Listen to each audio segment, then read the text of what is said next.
E que pasaba no rural? Pois que se empezaba a sinalar os que non sabían escribir o seu nome. Por iso, moitos veciños nas aldeas contrataban ao mestre, que normalmente non era tal, para que lles ensinase as primeiras letras aos seus fillos. Nacían así as escolas de Ferrado. Antón ten 9 anos, pero xa hai 4 que lles axuda aos seus pais en todas as tarefas. Están prácticamente comezando os traballos do verán. Despois de sachar o millo e as patacas, aínda queda recoller a erva, segar o centeo e mallar. Os pais de Antón aproveitan unha visita de Amable, un veciño da parroquia, e pídenlle que lles lea unha carta que lles mandou un tío que está en América. Amable é labrego como a eles, pero sabe ler e escribir, e na época de menos traballo apréndelles as primeiras letras aos nenos e nenas da parroquia que os seus pais deciden mandar á escola. Amable dilles aos pais de Antón que este ano o cativo debería empezar na escola, e así, xa en pouco tempo, poderían deixar de depender del para ler as cartas que lles chegasen. Os pais de Antón xa falaran do asunto anteriormente e non fai falla moito para convencelos. Afortunadamente, as cousas semellan irlle ben ao tío de América, aínda que tampouco dá moitos detalles de como é a súa vida. Antón xa non pensa no que di a carta. Está imaginando como será o primeiro día de escola cando chegue o mes de novembro. A vida de Antón, como a de calquera neno labrego, non era nada doada. Pouco tempo para xogar e moito para traballar e para botar unha man nas tarefas do campo. Por iso tiveron tanto éxito as escolas de Ferrado, porque só funcionaban no inverno, cando a intensidade de traballo era menor no agro. Pero, por que se chamaban escolas de Ferrado? E quen eran os mestres? Chamábanse escolas de Ferrado porque os veciños lle pagaban ao mestre, a quen lle chamaban escolante, un ferrado de millo ou centeo por alumno e por temporada. Non era moito, pero é que o escolante normalmente era un labrego máis, ou un mariñeiro, ou un artesán que tiña unha instrucción moi limitada. Ou sexa, sabía ler e escribir, as 4 regras e pouco máis. Impartía as clases na súa casa ou na casa de algún veciño, en cuartos, en cociñas ou alpendres, case sempre en malas condicións. Hoxe vai ser o primeiro día de escola para Antón. Non dormiu moi ben pola noite, e aínda que coñece ao mestre e sabe que é amigo dos seus pais, preocúpalle que aprender as letras sexa moi difícil e que os rapaces máis vellos se metan con el. A nai falou cunha veciña do mestre para que lle dea a Antón todos os días un prato de caldo. Despois, o neno comerá o que leve, un pouco de pan, un chourizo cando haxa, ou cunha tallada de touciño.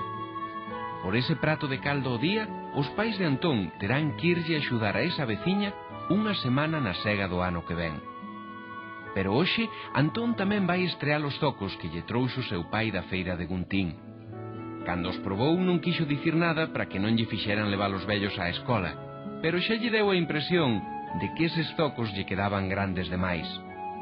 Vai a manía que teñen os pais de mercar todo para as medras. En tal caso tanto ten. O que non pode é presentarse o primeiro día de escola cuns zocos rotos e vellos.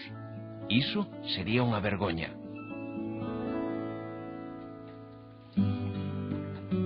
Ao pouco de saír da casa, Antón decátase de que efectivamente os pés lle andan bailando dentro dos zocos. Agora sabe que por riba os pais vanlle rifar por dicir que lle quedaban ben cando os probou. Leva unha hora andando e aínda lle queda un bo treito para chegar ata a casa do mestre, pero élle imposible seguir. Ademais, se chega así, coxeando, vanse rir del os outros nenos e rapaces da escola. Non pode comezar con tan mal pé. Por iso, decide dar volta, pedirlles perdón aos seus pais e a ver se lle curan rápido as vexigas dos pés e lle compran outros zocos novos e máis pequenos. Estes haberá que gardalos pro ano que ven.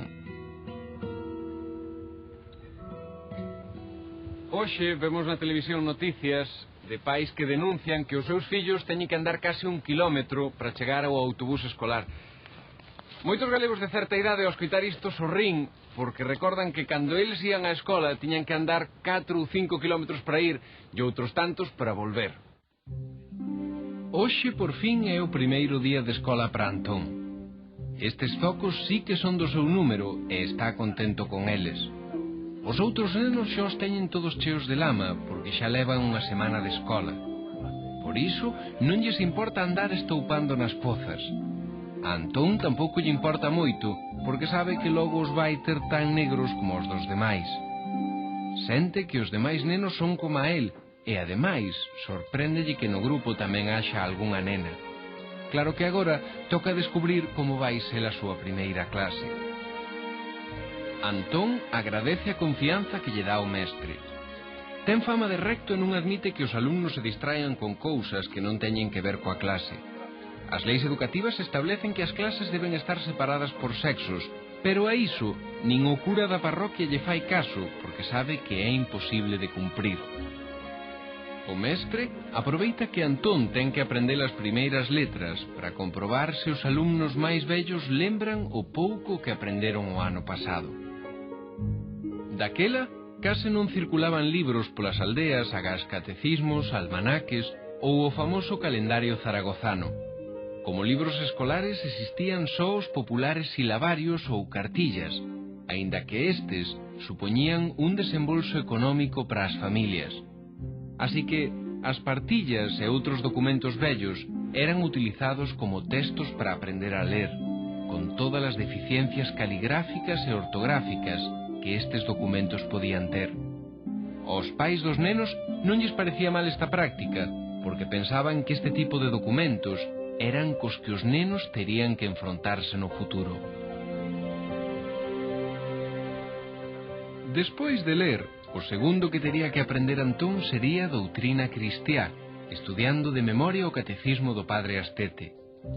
O seguinte paso sería a escritura. Empezábase na pizarra porque era máis económica e ademais tiña a vantaxe de que se podían facer correccións. Só despois se utilizaba o papel, a tinta e a pluma. Por último, o mestre ensinaría a Antón algo de contas, como moito as 4 regras de aritmética, ou sexa, sumar, restar, multiplicar e dividir. Con esa bagaxe educativa e co que aprendese da vida, Antón tiña que enfrontarse ao mundo.